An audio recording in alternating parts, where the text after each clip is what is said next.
At She Can, we tell women stories. We show how women got to where they are today.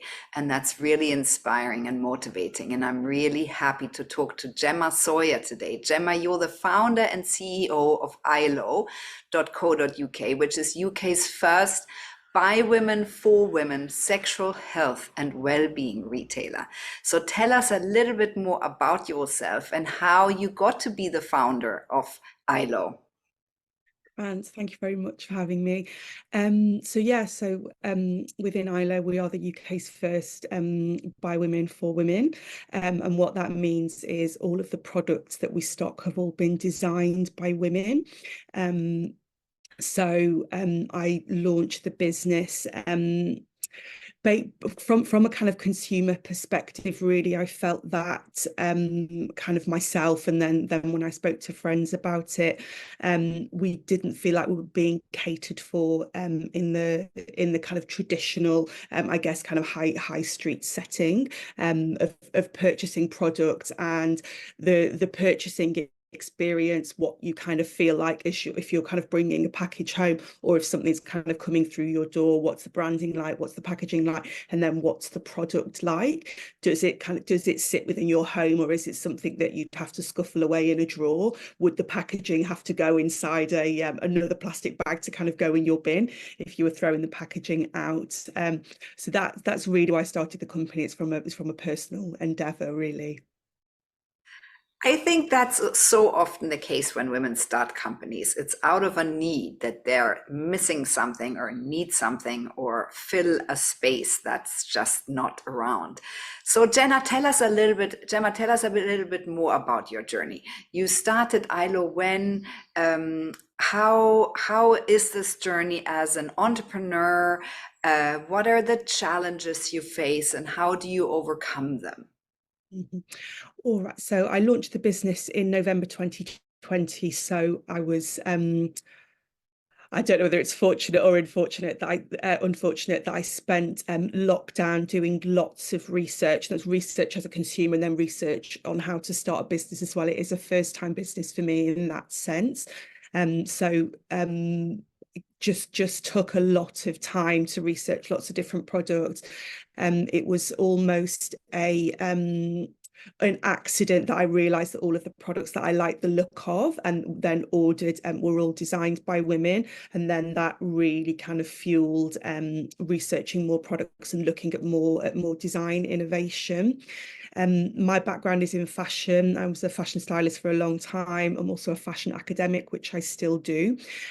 So it was quite interesting, I think, over lockdown, where lots of products that we were kind of seeing, that kind of seedy and taboo product has moved more into kind of wellness sector and the lifestyle sector, and I'd like to think that kind of the first year that we launched, that we were a part of that as well, and that you didn't kind of feel like shame browsing those products, and I think really a sense of bringing all these beautiful products together as well. So I'd gone on lots of different websites and done lots of different research to find these products and to learn about them. So the point of ILO is to bring all of the products together. I think in terms of challenges, it's almost not challenges that I overcame, it's challenges that I still go through every day at the moment as well. So being a first-time founder, having to do all of that learning, I think being a female founder, you are expected to be this face of this brand and this finished article, and really kind of speak to that, where some males that I know in business, it's just that's their product and it's out there and you don't really hear from them a great deal. And I think that, you know, that thing of sort of being the finished article and being ready to kind of to go at any point, you know, that's something that you get a bit wound up in. Yeah, but, you know, kind of being a female in business, I've got a funding round open at the moment, and 9 times out of 10 I'm pitching to males. So if my business is coming from a problem, they don't necessarily know that problem. So in a very short space of time, I'm pitching what that problem is, and that other women have you know can experience this as well. And the consumer's changing, and the consumer experience and how we want the product is changing. So that's something that's still a challenge, really. Gemma, I'm wondering, are you able to give some more information about the funding round? Because that's an area that really women entrepreneurs are struggling with, right? We get less than 2% of VC money. We have very few women at the other side of the table, i.e., the people writing the checks are mostly men. So how do you navigate that? It's been such a hard journey getting everything prepared, and I'm a solo founder, so I am doing all of this on my own. We're not always women in business. I'm not always the nicest to myself, and when I can't do something I get incredibly frustrated. So even down to applying for SEIS and EIS advanced assurance, Yeah, that journey, I work with a company eventually, but that comes at an enormous cost. yeah. So getting all that logistical side of getting all of that together and being ready for that, and through the pitching side, and just kind of knowing where to go. So if you're having a more scattergun approach of kind of reaching out to angel syndicates, and then VCs as well, that's a whole other challenge. You've got a very short space of time to talk about what you're on about, but you've got so much to kind of fit into that. I found it quite lonely as well. If you kind of come off a call and you're trying to tell yourself if something went well or something didn't go well, again, we're not the kind of kindest.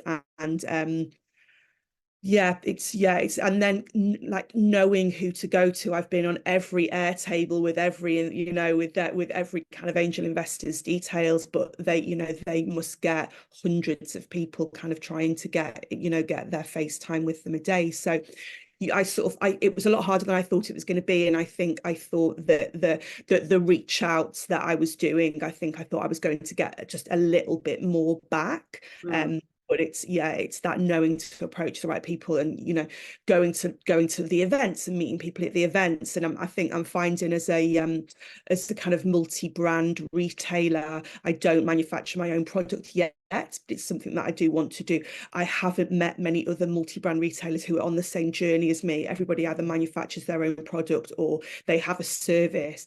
So that is something that is difficult. Yeah, I think that's difficult for everybody, Gemma. I really Yeah. think every woman I speak to, and that's many a day, they Yeah. go through very similar journeys.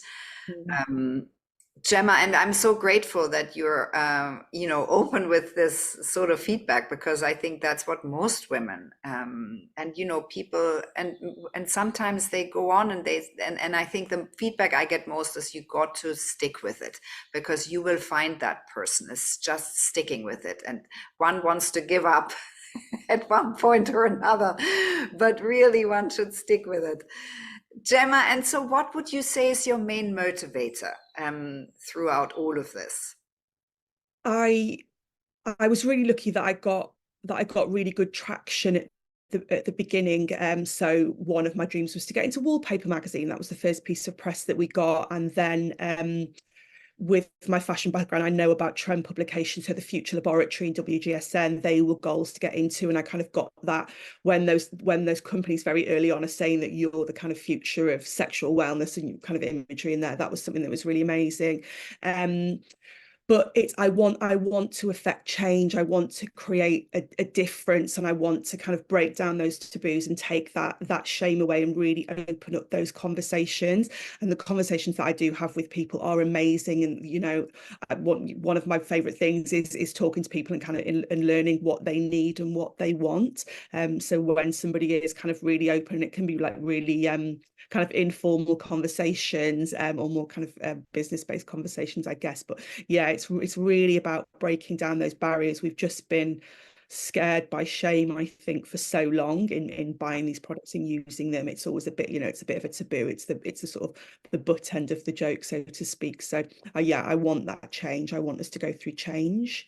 Yeah, which I think is so important. And I have interviewed various women who operate in that sort of space and want to change that, whether that's someone who runs a sort of ethical porn site, or Emma Boynton who writes about it and speaks about it, or, Kate Moyle, who's a psychosexual therapist. I mean, there's a lot of you, thankfully, out there who are changing things and take the shame away and make it part of women's health, which is really where it should sit, right?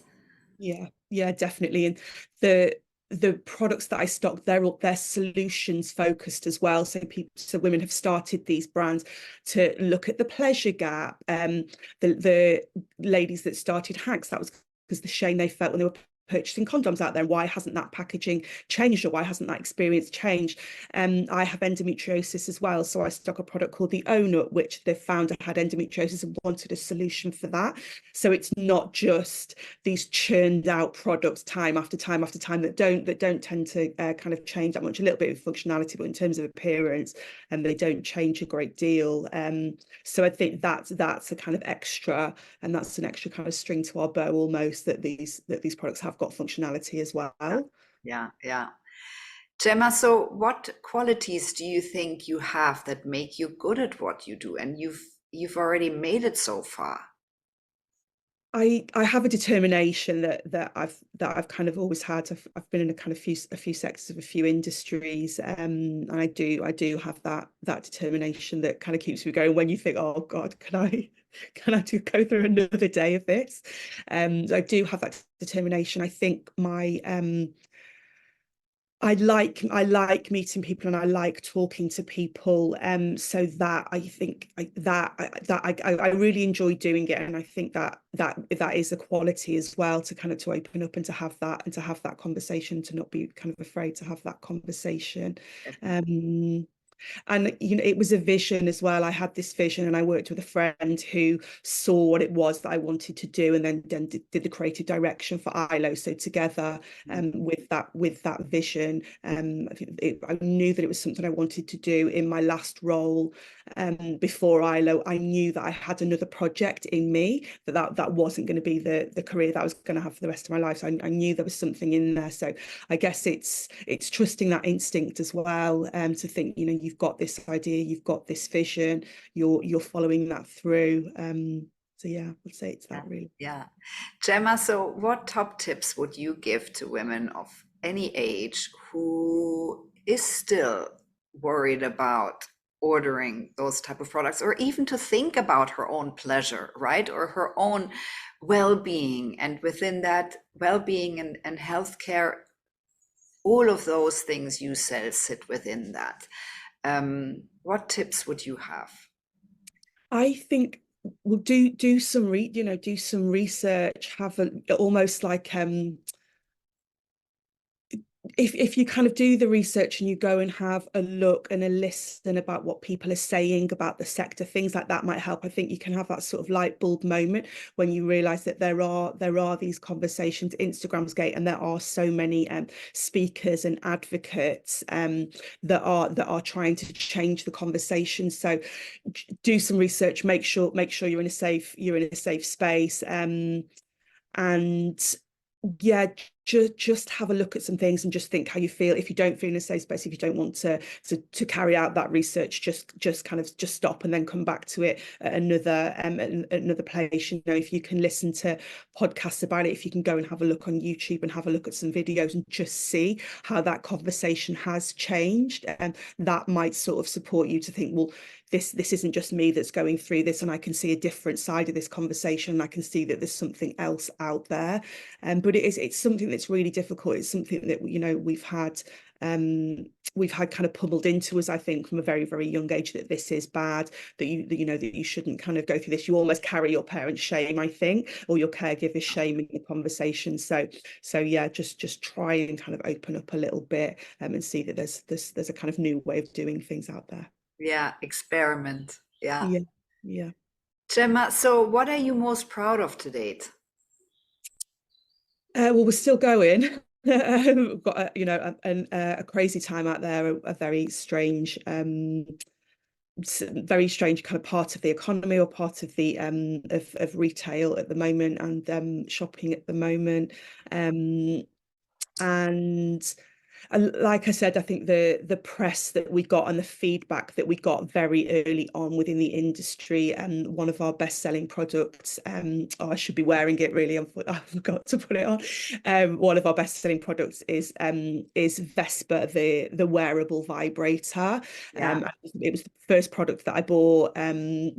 And I love it, and it's such a brilliant product. And T, the designer, the night we launched, she was the first person in my DM saying, "Oh my God, I love what you're doing with products. I love what you're kind of doing with our products." And then when we got the wallpaper piece within the first sort of 4 weeks of launching, again, T was straight in my inbox saying, "I've been trying to get into," she's an industrial designer. So I've been trying to get my product in wallpaper for 8 years, and it hasn't happened. So, you know, we get a lot of great feedback from the brand saying they love what we're doing with their product. So that was something that wasn't anticipated. Actually, I thought, you know, I'll buy the stock in and I'll sell the stock, and then I'll buy some more in. I didn't quite expect to have all these women designers that I've been researching kind of come on board and say how much they like the Yeah. brand. Yeah, that's a real achievement.